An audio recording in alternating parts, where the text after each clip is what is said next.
El examen de certificación PMP cambia este 9 de julio y es importante entender cuáles son sus características, cuál es el nuevo esquema del examen, cuáles son sus elementos más importantes y sobre todo entender cuáles son los temas que serán evaluados en este nuevo examen que comienza este 9 de julio.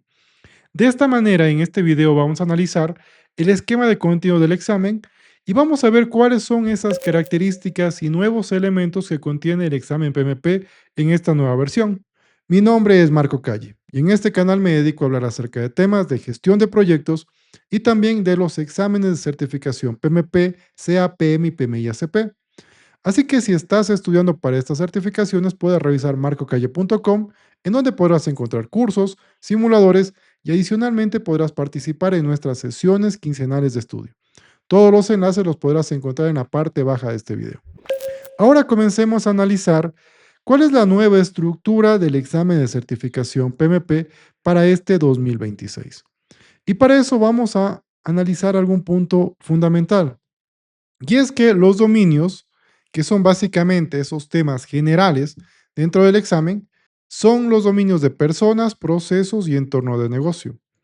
El dominio de personas tiene un 33% de peso, es decir, de todas las 180 preguntas que encontramos en el examen, 33% de esas preguntas responden a la parte de personas. ¿Qué es el dominio de personas? Es básicamente todas esas tareas relacionadas con involucrar a los interesados, liderar el equipo, gestionar conflictos, entre otros. En la parte de procesos, 41% de las preguntas del examen están enfocadas en procesos. ¿Cuáles son los procesos? Básicamente, los procesos tienen que ver con el alcance, el cronograma, la gestión y la planificación. Entorno de negocio. 26% de las preguntas del examen están enfocadas en este tema, en entorno de negocio. ¿Qué es el entorno de negocio? Es básicamente los temas relacionados con el negocio, con la generación de valor, con el tema de riesgos, como vamos a ver, y también con el tema del entorno que le rodea al proyecto. De esta manera, el examen tiene un total de 180 preguntas que compone el 100% del examen dividido en estos dominios y en estos porcentajes que hemos analizado. Adicionalmente, el examen de certificación PMP analiza y evalúa nuestro conocimiento sobre los diferentes enfoques. Dentro de un proyecto tenemos enfoques que pueden ser predictivos o pueden ser ágiles o híbridos.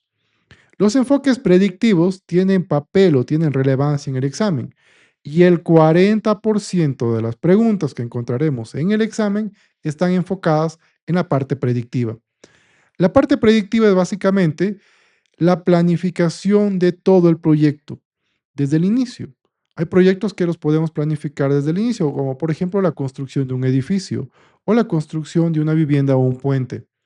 Sin embargo, existen otros proyectos que no es viable hacer una planificación desde el inicio y en ese caso tenemos enfoques ágiles e híbridos en donde existe una mezcla entre una parte ágil con un alcance muchas veces cambiante.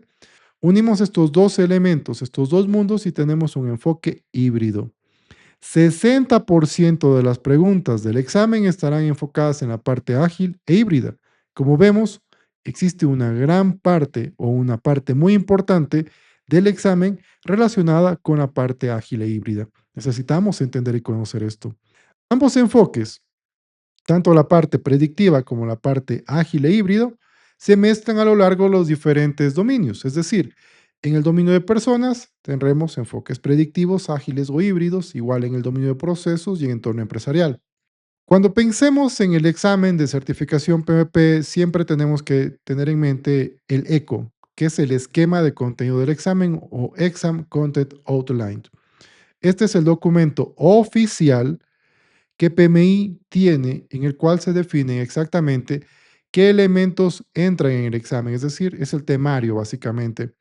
El ECO no es un libro de texto ni es un resumen, es básicamente un mapa de territorio, por así decirlo. Es un mapa que nos indica cuáles son los elementos que el examen posee, los temas que el examen abordará. Y de esta manera necesitamos estudiar justamente esos elementos para poder abordar los temas del examen. De esta manera, aquí hay una palabra clave que es el eco. Recuerda siempre, cuando pienses en el eco, recuerda que es el esquema de contenido del examen. Y este esquema de contenido del examen se actualizó en julio del 2026. Como hemos visto, existe una organización del eco. Existían dominios, que básicamente el eco organiza en dominios, tareas y facilitadores. Y cada uno tiene un nivel de relevancia. ¿Cuál es la jerarquía de estos elementos? El dominio es básicamente el tema general. En este caso, tenemos tres dominios: personas, procesos y entorno empresarial. Cada dominio tiene tareas y las tareas son cosas que el director del proyecto tiene que hacer, son acciones que el director tiene que hacer. De esta manera existen 26 tareas que están divididas dentro de estos tres dominios que vemos acá. Y para poder hacer realidad una tarea necesitamos diferentes acciones, que son justamente los facilitadores. Y en total existen 114 facilitadores, que podríamos considerar como 114 temas que necesitaríamos revisar de cara al examen. Un ejemplo puede ser el siguiente.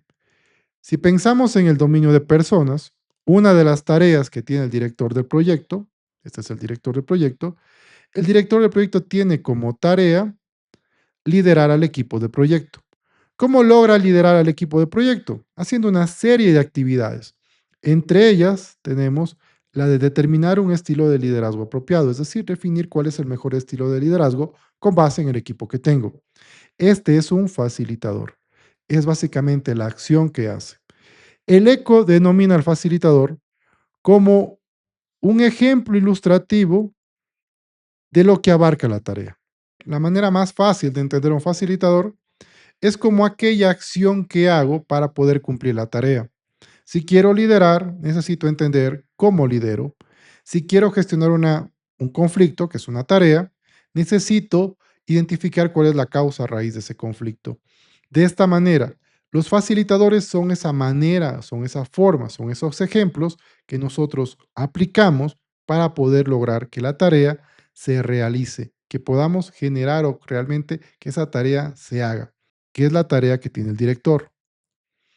Consideremos que los facilitadores no son una lista exhaustiva, es decir, no está detallado paso a paso ni todos los elementos ni todas las posibles acciones que pueden hacerse o que pueden ayudar a una tarea, pero sí las más principales. Ahora veamos el mapa del examen PMP. Si pensamos en el examen de PMP, necesitaremos pensar en estos elementos que vamos a ver a continuación. Y esta es la imagen que me gustaría mucho que lo tengas en mente. Si estás estudiando para este examen, necesitas tener en mente que el dominio de personas tiene un 33% de peso en el examen. Es decir, de las 180 preguntas, 33% se relacionarán con las personas. ¿Y cuáles son las tareas que el director del proyecto va a tener que realizar relacionado con las personas? En primer lugar, debe desarrollar una visión común con el equipo y con los interesados. Debe gestionar conflictos, debe liderar el equipo de proyecto, debe buscar involucrar a los interesados. A mí me gusta esta parte, involucrar, porque involucrar es fundamental, pero hay veces que mucha gente no está muy seguro de qué significa involucrar. La forma más fácil de entender involucrar es buscar la participación de los interesados en mi proyecto. Que participen, eso es involucrar. Busca que las expectativas estén alineadas con el proyecto y con los interesados. Gestiona esas expectativas. Asegura la transferencia de conocimiento. En un proyecto se genera una gran cantidad de información. Documentos que se van generando, información, conocimiento. Ese conocimiento tiene que ser transferido a los otros miembros del equipo. Necesitamos lograr eso. Y planificar y gestionar la comunicación. Aquí hay algo muy importante. Cuando pensemos en planificar, muchas veces diremos, pero bueno, planificar es un proceso y gestionar también es un proceso. ¿Por qué tenemos la comunicación dentro de las personas? La razón es simple.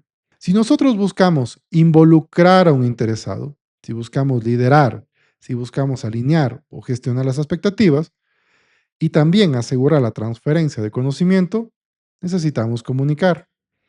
Necesitamos saber a quién comunicamos, qué comunicamos y cómo comunicamos.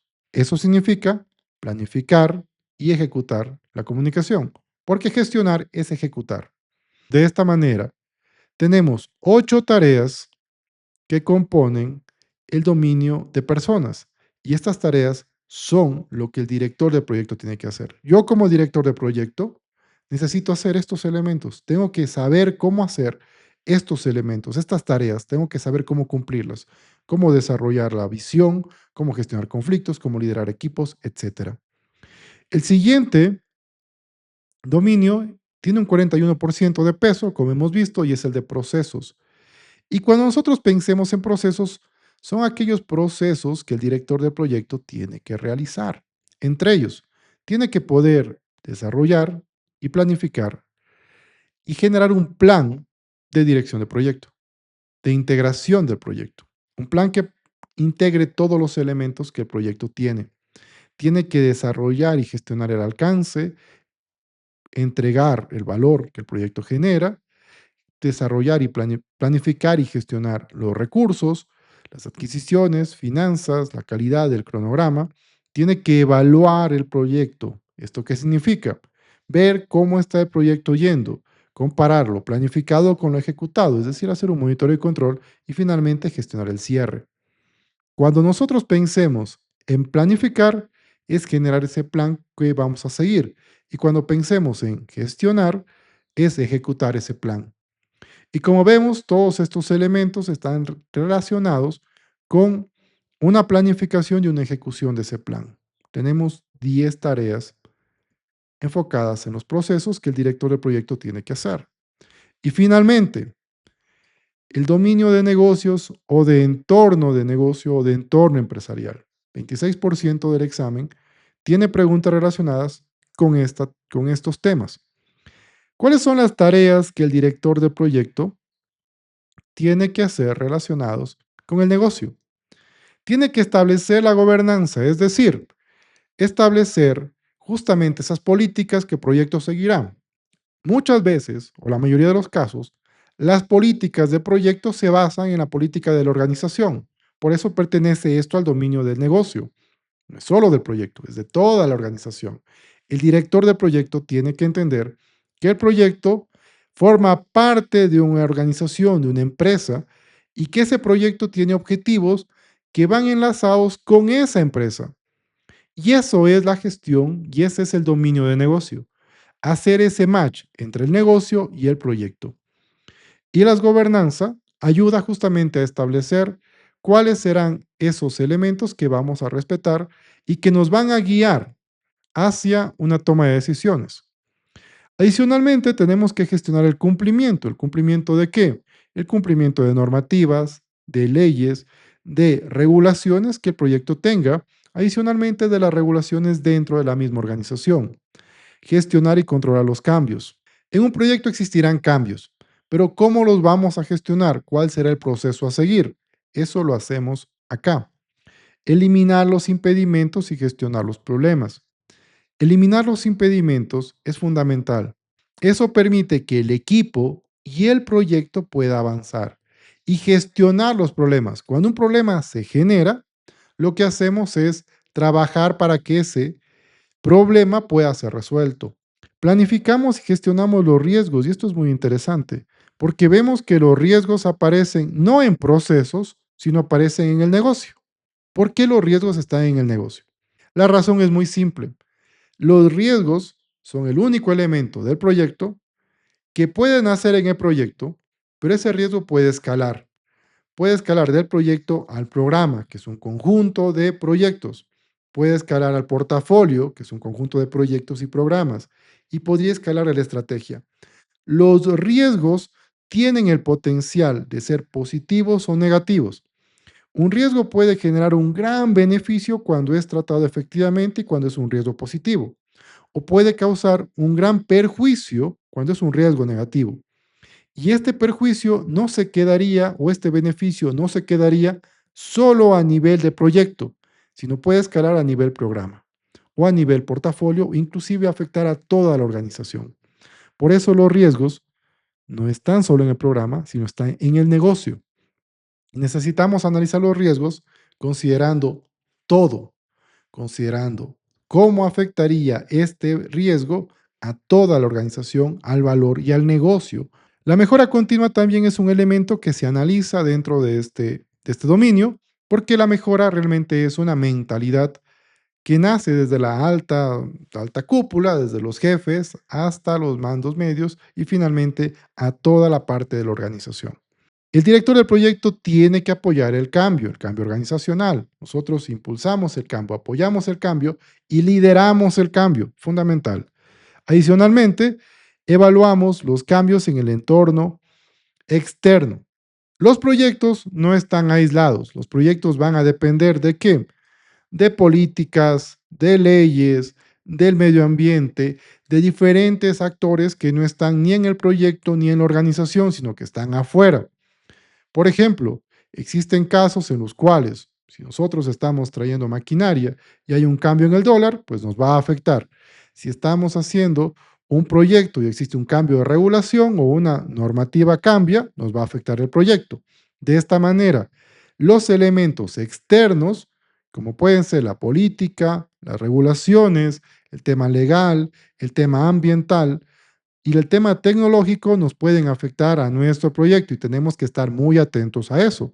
Existen 8 tareas relacionadas con la parte de entorno empresarial o entorno de negocio.